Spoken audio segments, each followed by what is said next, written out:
Pongal special.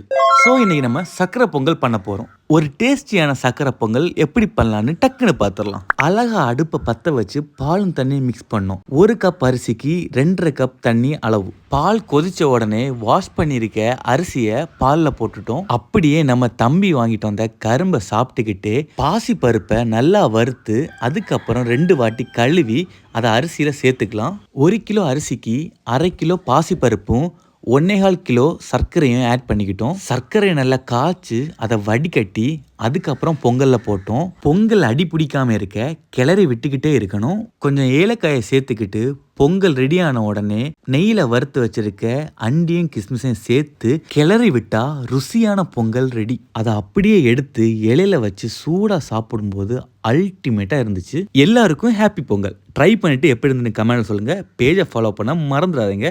Next இன்னொரு super பார்க்கலாம். Bye bye by.